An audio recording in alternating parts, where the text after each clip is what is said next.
Bine v-am găsit, bine v-am regăsit, dragilor din Zodia Balanță, oriunde v-ați afla. Bine ați venit tuturor pe canalul meu, Tarot Flor de Loto. Eu sunt Nina, pentru cei care nu mă cunosc și care fiecare dată mă bucur să vă alături, atât pe dragii mei abonați, cum de asemenea și pe toți cei care poate sunteți pentru prima oară aici pe canal. Azi voi face lectura generală pentru următoarea săptămână a lunii octombrie, mai precis perioada cuprinsă între 13 până pe 19 octombrie, așa că toți cei care aveți Soarele, Luna, Venus, Ascendentul sau oricare alt aspect astral important pentru voi din harta voastră natală și care are legătură cu Zodia Balanță, atunci această lectură este de asemenea și pentru voi. Desigur, nu uitați, dragii mei, că este totuși o lectură generală, așa că vă rog să luați decât acele mesaje care vor rezona cu voi, restul lăsați-le să zboare în univers, pentru că sigur sunt pentru alte energii care într-o mai mică sau mai mare măsură au legătură cu Zodia Balanță. Și începem această lectură cu acest oracol Lenormand și haideți să vedem ce ne răspunde la întrebarea ce este important de știut pentru dragii mei din Balanță în această săptămână 13-19 octombrie, sau care este situația importantă de știut pentru dragii mei din Balanță în această perioadă 13 până pe 19 octombrie. Și haideți să vedem ce ne spune acest minunat oracol de Lenormand.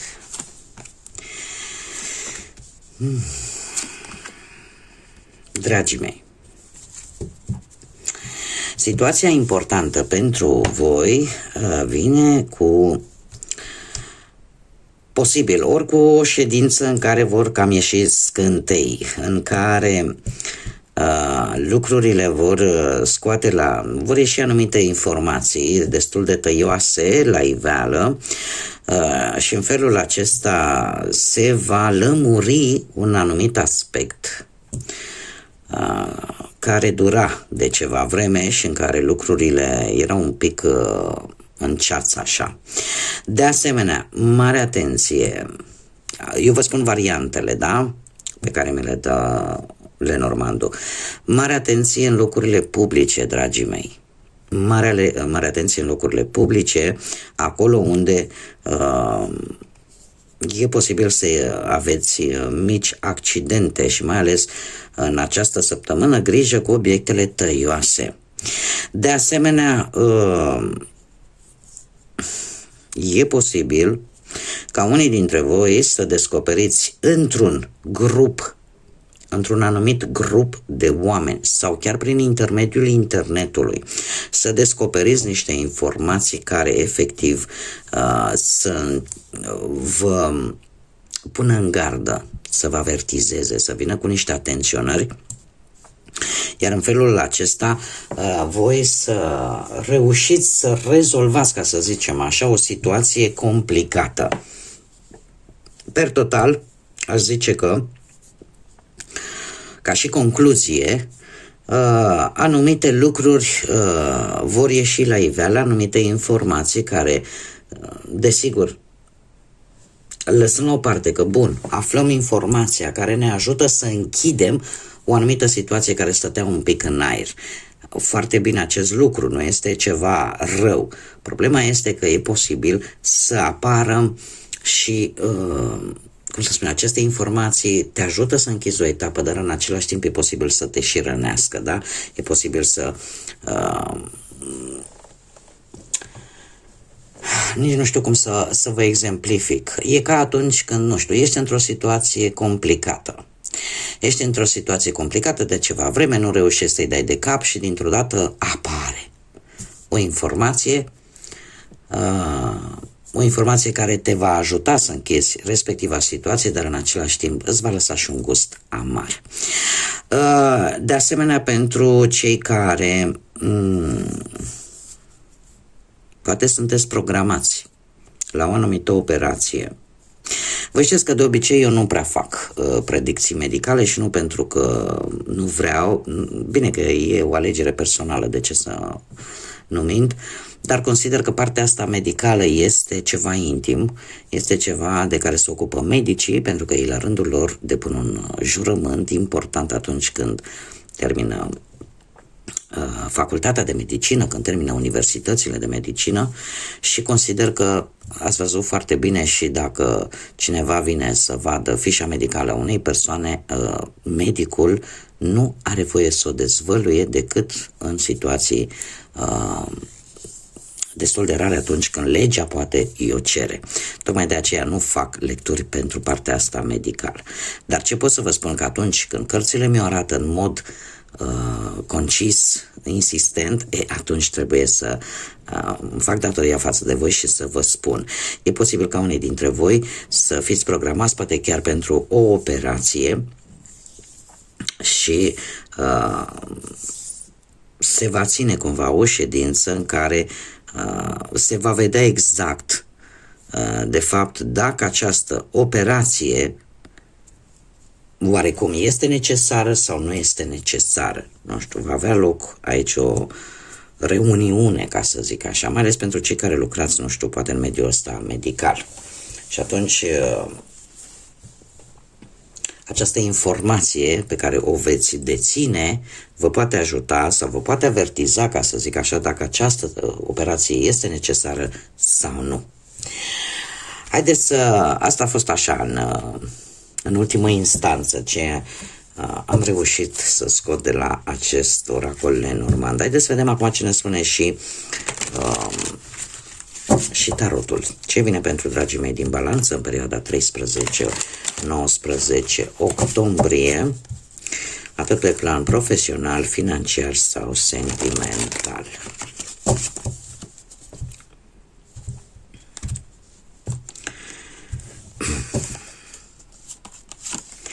Haideți să vedem pe plan profesional.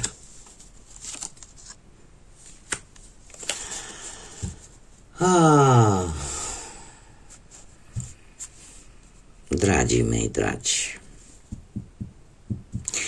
nu știu dacă zodiile de apă vă spun ceva, Rac, Pești, Scorpion, dar pe plan profesional trebuie să vă zic că mulți dintre voi aveți în cap sau aveți de făcut, programat probabil, nu știu, să faceți o călătorie, poate chiar în interes de muncă. Încă de la, mai ales cei care aveți poate și un ascendent în zodiile de apă, Rac, Pești sau Scorpion, încă de la începutul săptămânii, decizia voastră va fi una destul de echilibrată, în care veți încerca oarecum să nu permiteți emoțiilor, ceea ce voi simțiți, să vă influențeze într-un fel sau altul această decizie. E într-adevăr, eu cred că este programată o călătorie, poate în căutarea unui job sau poate în interes de muncă, da? Să fie nevoie să fiți trimiși.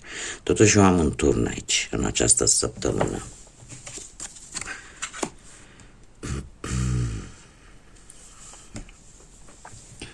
Am mai pus o carte pentru că totuși turnul ăsta aici nu-mi plăcea și vreau să văd de fapt ce aduce acest turn.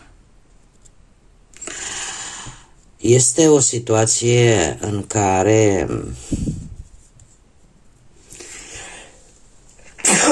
îmi cer scuze. Nu știu dacă voi nu vă gândiți să lăsați jobul actual și să o luați către alte zări. Dar că am două variante. Ori e posibil ca voi să intrați ori în conflict, ori cu șefii, ori cu anumiți colegi,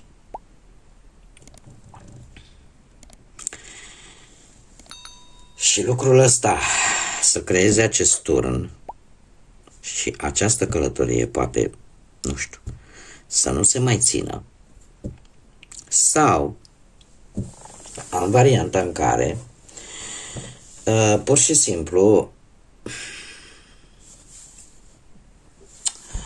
sunteți mult mai precauți, sunteți mult mai precauți în ceea ce privește, cum să spun eu, e ca și cum ați dat pe din afară, simțiți că dați pe din afară, dar cum bine am văzut cu acest rege de cupe, încercați să fiți cât mai echilibrați posibil.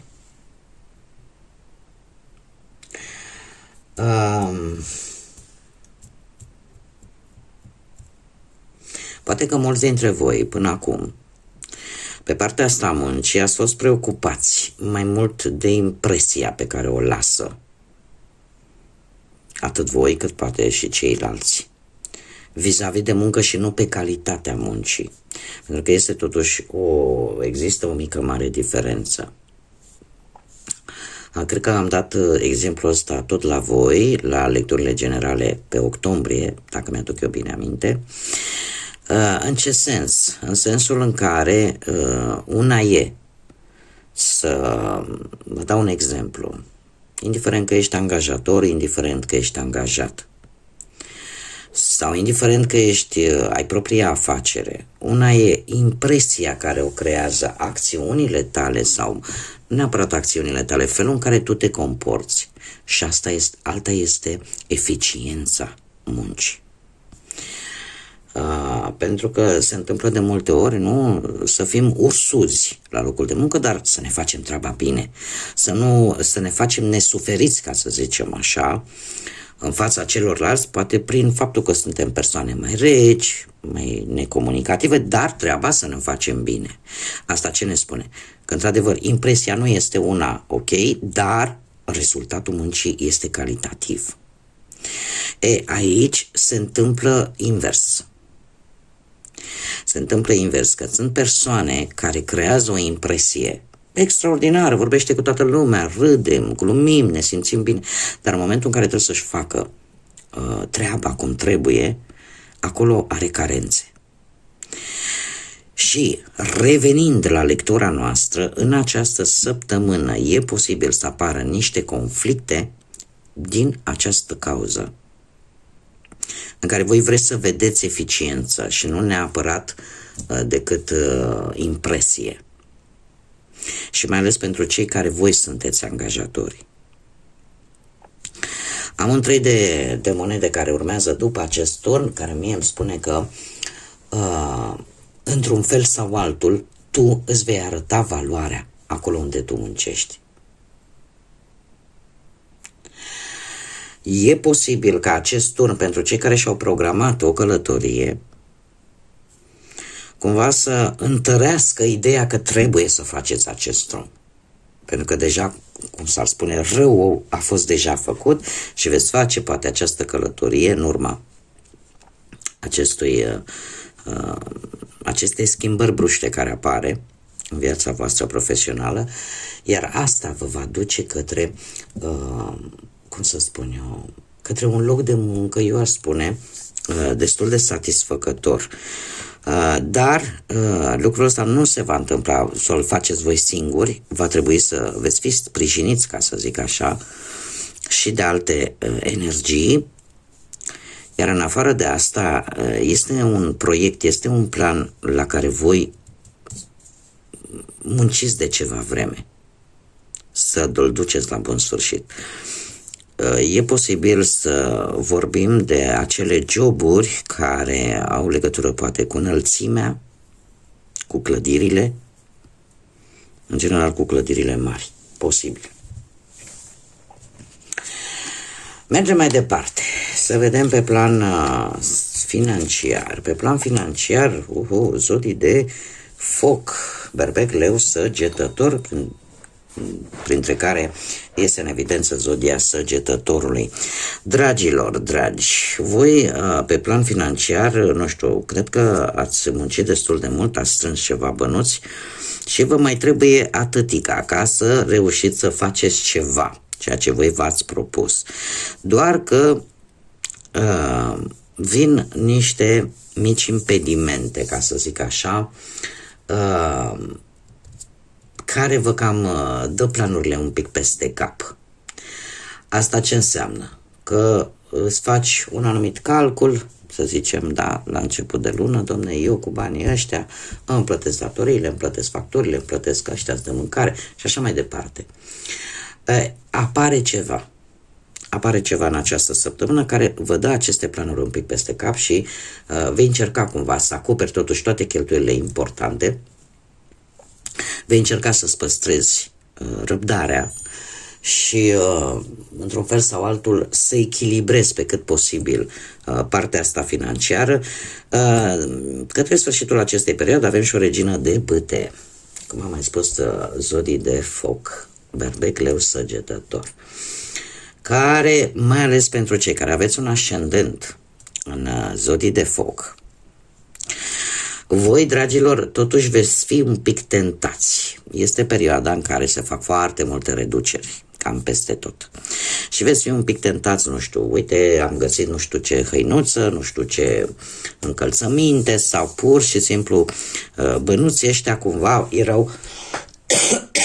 erau programați cumva să faceți mici schimbări, poate prin casă, mici reparații și să fiți tentați să investiți în aceste lucruri în această săptămână. Există această tendință.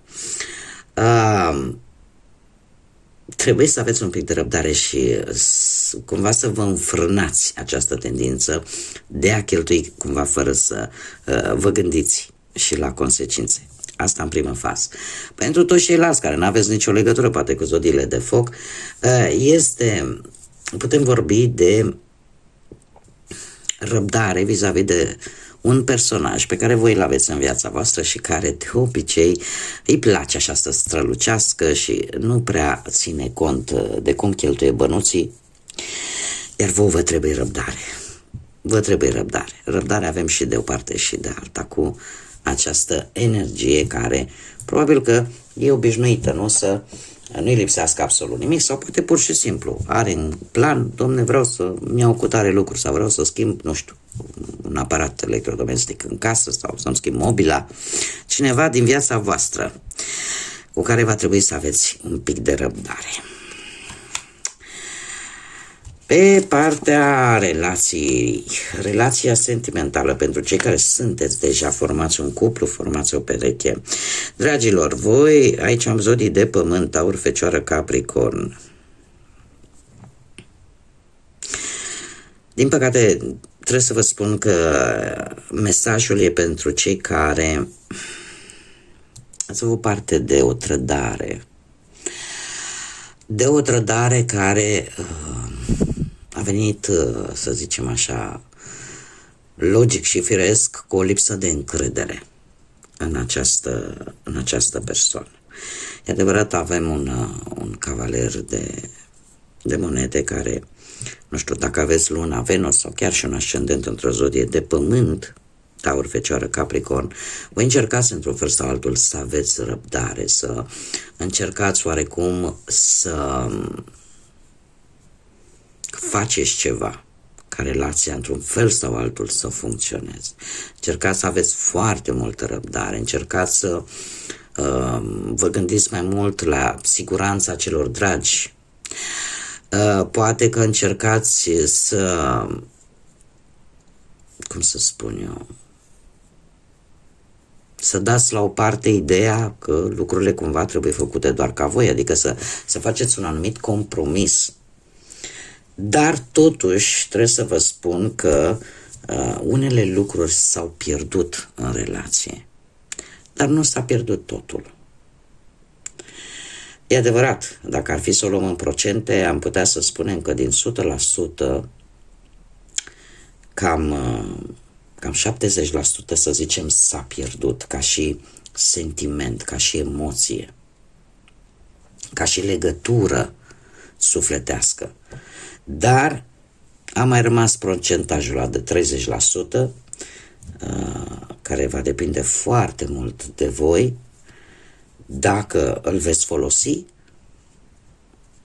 în a rezolva problema creată sau nu.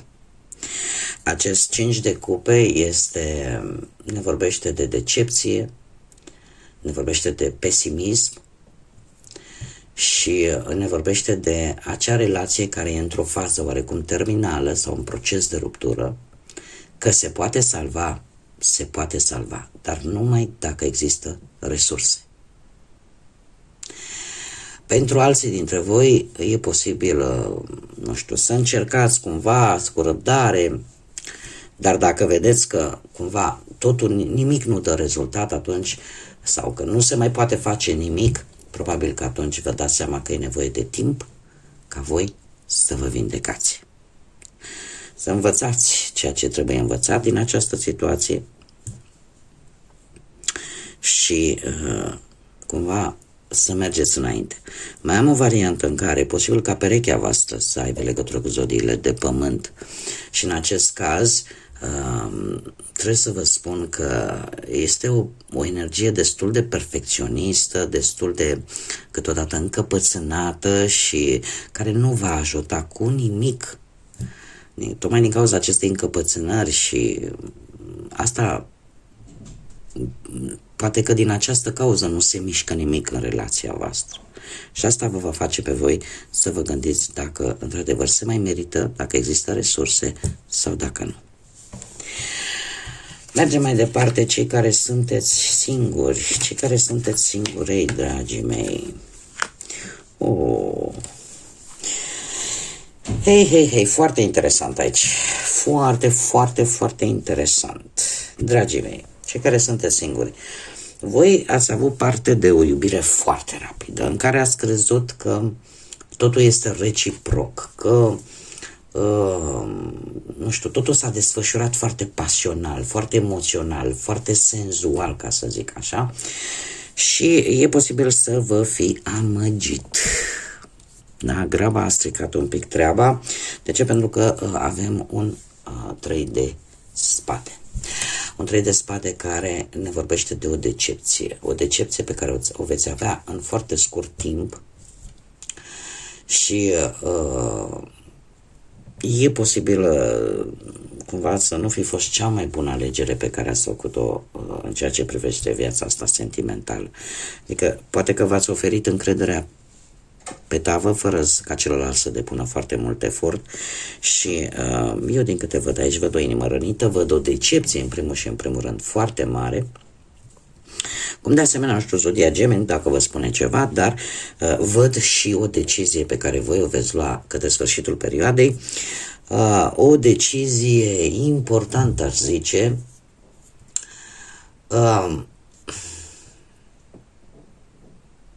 mai ales că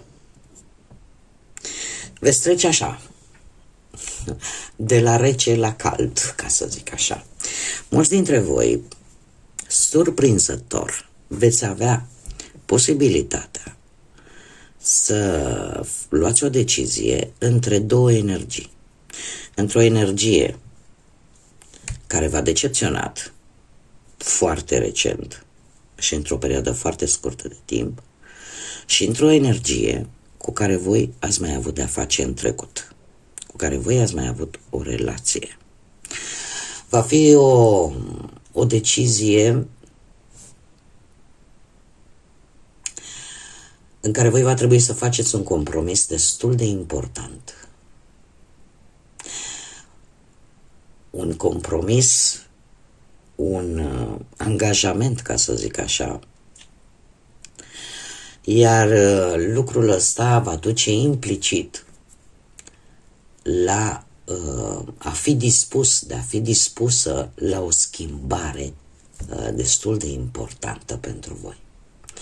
Apare o comunicare cu cineva din trecutul vostru. Mergem mai departe și haideți să vedem ce mesaj important am pentru voi, dragilor. Iar apare zodia Gemeni și avem o lună nouă în Gemeni cu mesajul comunicarea este cheia. Cred că am mai avut acest mesaj, dacă nu mă înșel, undeva la zodia Berbec, cred. Dar această lună nouă în Gemeni îmi confirmă faptul că cineva din trecut, Cineva din trecutul vostru va încerca să reia o comunicare, un dialog cu voi. Iar lucrul acesta va fi unul foarte important pentru voi.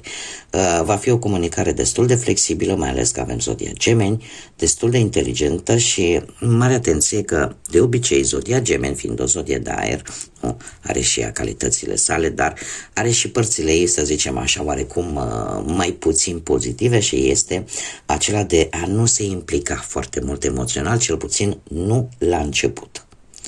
Da?